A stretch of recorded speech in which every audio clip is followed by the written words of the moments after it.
trocar algumas ideias com vocês antes da nossa abertura de sessão hoje, que é uma sessão de caboclo.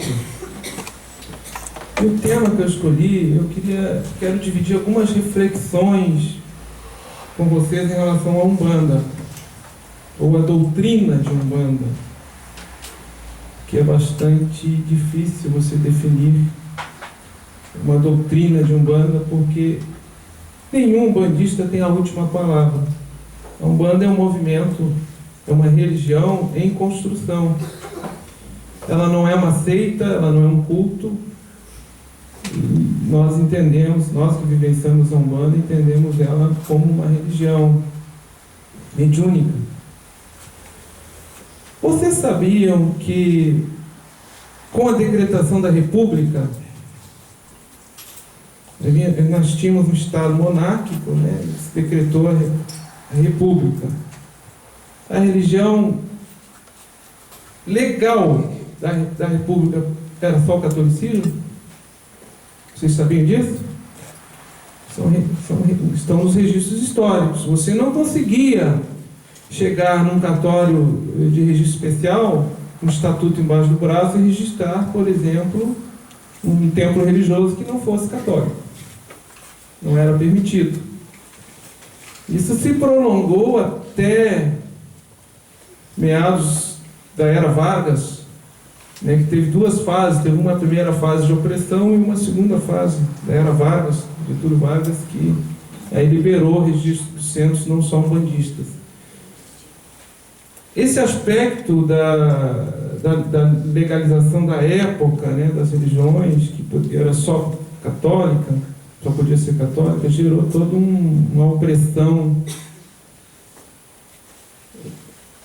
porque você não tinha liberdade religiosa, né?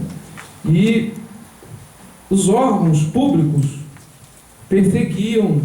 literalmente perseguiam os centros e fechavam, inclusive com cacetete, né? Levavam atabaques.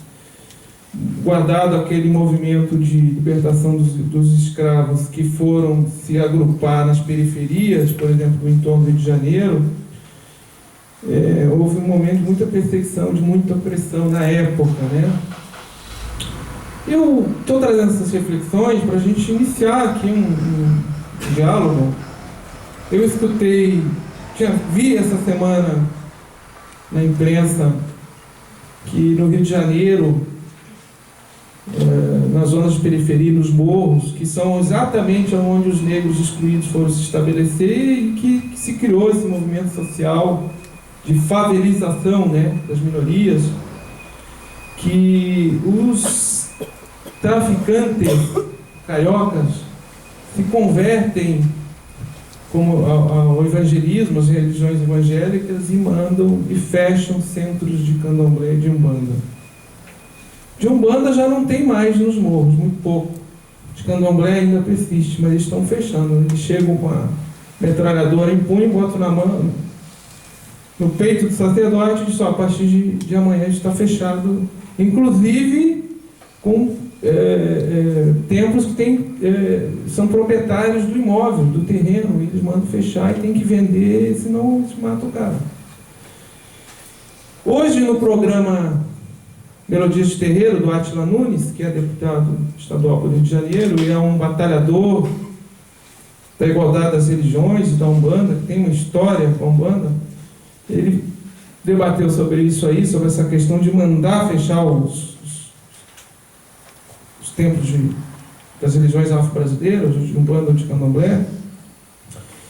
Quer dizer, como é que pode alguém se converter ao Evangelho, a uma religião evangélica, e ameaçar o outro de morte por intolerância religiosa? É um contrassenso, o Átila Nunes argumentando, porque o exemplo do Evangelho de Jesus não é este. Então, como é que pode? Faz sentido. Será que seriam essas religiões de maior amplitude, neopentecostais novas, midiáticas, que nem nós temos agora? Não vou citar o nome, mas elas estão aí na imprensa. Tem religiões neopentecostais aí que tem mais de 2.000 igrejas, mais de 2.000 templos.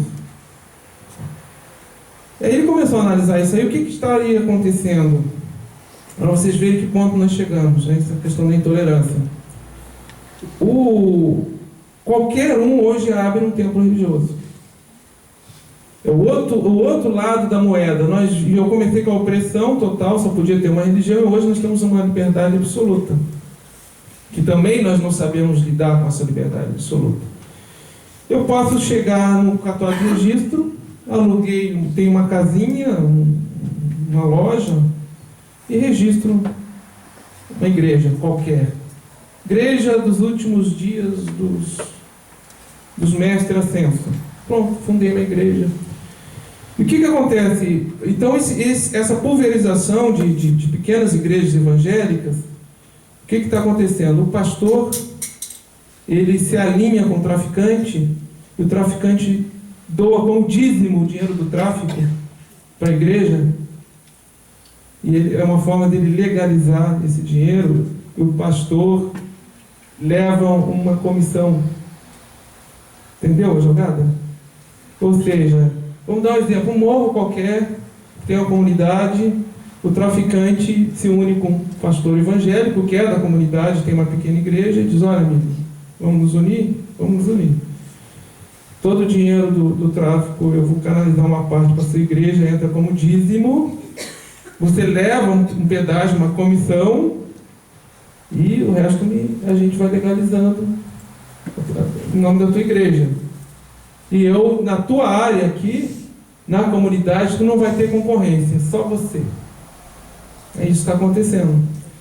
Então, são dois lados de uma moeda: da falta de liberdade total, a liberdade que nós temos hoje e a gente não sabe usar. Ou seja, o ser humano, a violência, a intolerância, ela parte do ser humano, independente de denominação religiosa. E a gente continuamos usando o nome da religião para domínio, para comércio, para mercantilização. Esse exemplo agora que eu trouxe.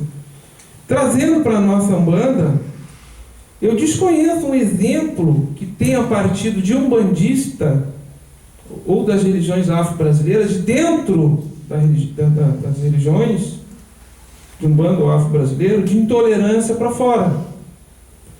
Você não vê exemplos de umbandista com intolerância com a religião A, B, C ou D. Porque nós somos universalistas. Nós temos uma percepção, uma doutrina aberta, universalista em construção. Os exemplos que vêm de intolerância é de fora para dentro. De fora do movimento de Umbanda ou das religiões afro-brasileiras para dentro. Nós temos também algumas situações de intolerância e de preconceito de umbandista para umbandista, dentro da própria religião. Vou citar alguns exemplos assim. Por exemplo, aquelas casas de Umbanda que enaltecem mais a reencarnação, a lei de causa e efeito, né, lei do karma, pré-existência pré-existência da alma, ou seja, que nós reencarnamos anteriormente. Tem alguns segmentos de Umbanda que dizem assim: isso é um embranquecimento da Umbanda porque é influência kardecista, isso é kardecismo. Eu quero comentar isso hoje. Lei de causa e efeito, pré-existência da alma, a questão do karma. Nós alegarmos que isso é kardecismo é reduzirmos essas leis universais. Independente de nome de religião, Kardec compilou conhecimento que já estava aí, do hinduísmo, do budismo, outras religiões, porque eu tenho plena convicção que a reencarnação é uma lei universal. Ponto. Aí as religiões, dentro das suas doutrinas, das suas teologias, elas vão, ao longo do tempo, se abrir para isso. Vai chegar um momento que as religiões que não aceitam a reencarnação vão ter que aceitar. No momento que a ciência comprovar, que se tiver comprovação inequívoca disso, hoje nós temos evidências científicas.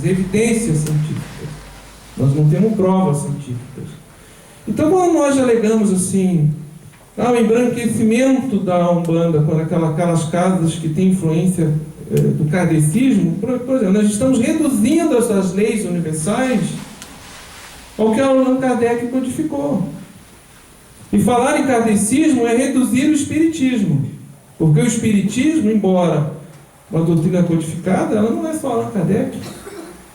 Aqui no Brasil, notadamente, Chico Xavier e outros autores espirituais, José de Menezes, André Luiz. Então eu queria deixar registrado isso para a nossa reflexão. Lei de causa e efeito, karma, persistência da alma, isso são leis universais. Isso não é do Kardec, não é do hinduísmo, não é da religião A, B ou C. É essa nossa perspectiva. Lemos Kardec, divulgamos Kardec, faz parte da nossa doutrina, porque Allan Kardec foi quem codificou estas normativas ou usos e costumes no intercâmbio da mediunidade. Não existe outro compêndio que supere Kardec em relação ao intercâmbio com o mundo dos espíritos. Então, o médium de Umbanda tem que ler o livro dos médiuns, tem que ler o livro dos espíritos. Médium de Umbanda tem que saber lidar com a sua consciência. Não tem mais o apagão médium inconsciente. Os espíritos trabalham, atuam, vibram junto com a consciência do médium. Onde é que nós vamos aprender isso? Temos que ler o livro dos médiuns, temos que ler o livro dos espíritos. Bom, afora isso aí, dentro da nossa diversidade, nós, por exemplo, aqui na nossa casa, nós temos elementos de rito, notadamente africanos. E vão bater na nação de Queto, Nagô. Os orixás são Queto, são Nagô. Ali estão eles. E toda a teogonia dos orixás, a cosmogonia, o que traz, quem for estudar, Yorumilá, quem for estudar o que eram os iorubanos e o Nagô, a sua cosmogonia muito rica, se aproxima da Gênese que está lá em Allan Kardec, explica o surgimento do mundo, explica o surgimento das estrelas, intercâmbio com o mundo dos espíritos, e isso não exclui Kardec, não exclui o que o Espiritismo nos ensina, e nós conseguimos harmonizar isso numa convergência para nós com muita naturalidade. Obviamente que isso é eletivo à consciência de cada um. Tem consciências que não estão preparadas nesse momento para lidar com uma diversidade. Elas precisam ter, está aqui o livro, é isso aqui. Tu tem que seguir isso aqui, está aqui a cartilha, está aqui, está codificado, é assim, desta forma.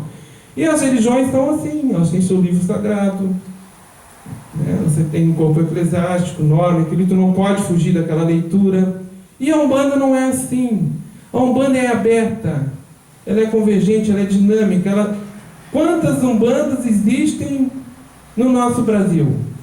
A Umbanda do Chuí, de Rio Grande, e a Umbanda do Oiapoque, elas são iguais? Não são iguais. E são Umbanda.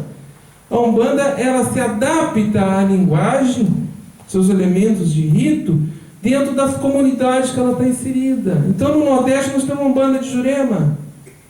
Traz aquela raiz dos pajés, silvícola, amalgamada com conhecimento africano, e tem a Umbanda juremeira. E temos outras Umbandas. Isso não é rico, gente? E conseguir harmonizar isso de forma fraterna numa mesma religião. Então, eu digo e divido para vocês, não porque a gente esteja vivenciando Umbanda, não porque nós, nessa encarnação, temos um compromisso com essa religião e somos umbandistas nessa encarnação, mas a Umbanda é a religião da nova era. Eu não conheço religião mais aberta, mais convergente, mais universalista do que a Umbanda. Não conheço. Agora, os conflitos que ocorrem de leitura da doutrina e de diferenças rito-litúrgicas entre nós, entre próprios umbandistas, isso faz parte do nosso processo de amadurecimento espiritual. Amadurecimento espiritual. Qual é a umbanda que é a mais certa, qual é a que é mais errada? Não tem umbanda mais certa ou mais errada. Ela se imbrica com as suas comunidades e a partir daí o plano espiritual atua dentro do entendimento de cada um. A realidade psicológica, social da comunidade gaúcha, porto-alegrense, é diferente da comunidade de Bagé, que é diferente daquele que está no interior do Pernambuco. E lá tem umbanda, em Bagé tem umbanda, aqui tem umbanda. Em Mato Grosso tem, Rio Grande do Norte tem. Cada uma falando a linguagem que a comunidade entende e percebe. Isso é muito rico, gente. Então eu quis dividir isso com vocês nessa breve preleção, de que a questão da leitura da doutrina de Umbanda, que ela é ampla, ela é aberta, é de difícil concepção, no sentido que ninguém tem a última palavra, no sentido que a Umbanda não tem um poder central, a Umbanda não tem um papa, não tem uma federação que manda. Cada centro ele é completamente livre na sua leitura doutrinária, no estabelecimento dos seus ritos e liturgias. Isso nos dá uma riqueza de diálogo interreligioso, interno, com os adeptos da religião, como intrarreligioso. Interreligioso para fora e intrarreligioso dentro. Nos dá uma riqueza de diálogo, porque cada adepto que está de branco, dentro da Umbanda, tem total liberdade de ler qualquer livro, ele tem liberdade de frequentar outros cultos, observar outras religiões e tirar para ele aquilo que serve para o seu crescimento espiritual. E todo esse manancial, ele se acomoda dentro da Umbanda. Porque os espíritos que vêm vibrar na mediunidade de cada médium, da onde são esses espíritos? Nós temos espíritos que são comprometidos com o africano que nasceu no Brasil e se catolicizou. Temos os pretos velhos com o rosário na mão, descendentes de Angolas, descendentes de Jejes, descendentes de Nagôs, que tiveram contato com a doutrina de Jesus através de uma religião estabelecida, que foi o catolicismo. Mas catolicismo não é Jesus. Não vamos reduzir Jesus ao catolicismo. Jesus é muito mais do que uma religião. Nós temos os índios que estavam aqui. Nós temos o branco europeu que veio para cá. Nós temos os orientais, nós temos espírito de hinduísta, de persa, de indo-chinês. Nós temos marroquinos, nós temos todas as religiões. Se nós olharmos os espíritos que comparecem na egrégora de Umbanda, eu digo para vocês que todo o conhecimento que já foi compilado, escrito ao longo da história do homem nesse planeta, se somar todos esses espíritos, está ali dentro da egrégora de Umbanda. Agora, temos muito a realizar. A nossa consciência ainda, eu vou dizer assim, e eu me incluo junto, nós nos incluímos todos juntos, nós ainda somos crianças espirituais. Nós somos ainda crianças espirituais. Nós conseguimos ainda fazer o outro sofrer, porque o outro não segue as nossas opções dentro daquilo que a gente acha que é certo ou errado. E isso vem para o campo religioso. Eu consigo ser intolerante com o outro, eu consigo ser violento com o outro, eu consigo discriminar o outro por sua opção religiosa, e nós vivenciamos isso ainda, infelizmente, diariamente. O exemplo que eu trouxe dos morros do Rio de Janeiro, e que graças ao Oxalá aqui no Rio Grande do Sul, todas as religiões têm convivido com muita harmonia. Nós temos aqui templo evangélico aqui na esquina, nós temos a igreja evangélica aqui na outra esquina. Aqui em cima da padaria tem um templo de Umbanda oriental que trabalha mandarim cigano. Na outra esquina tem uma casa de Umbanda traçada. Na outra, lá do 3 quadros, uma casa de Umbanda oriental, africana, quimbanda. Mais adiante, uma outra casa de Umbanda. Aqui tem várias igrejas evangélicas, aqui no entorno da CIS Brasil. Aqui eu tenho um templo evangélico. Ali perto da Cristóvão Pereira tem um templo da Testemunha de Jeová. Citei só aqui em torno. E não temos verificado casos de violência, de intolerância física aqui no Rio Grande do Sul. Tá bom, pessoal? Era esse o meu recado. O assunto é um pouco filosófico, mas é importante a gente ter uma perspectiva da religião que a gente abraça fora da autoajuda. É muito fácil nós falarmos aqui de autoajuda, né? De dor, de sofrimento humano, de mediunidade, de amparo, mas aonde nós estamos inseridos no sentido de coletividade, aonde a Umbanda se insere? Então é isso que eu quis trazer hoje um pouquinho assim, para a nossa reflexão. Vamos para o nosso ritual do fogo.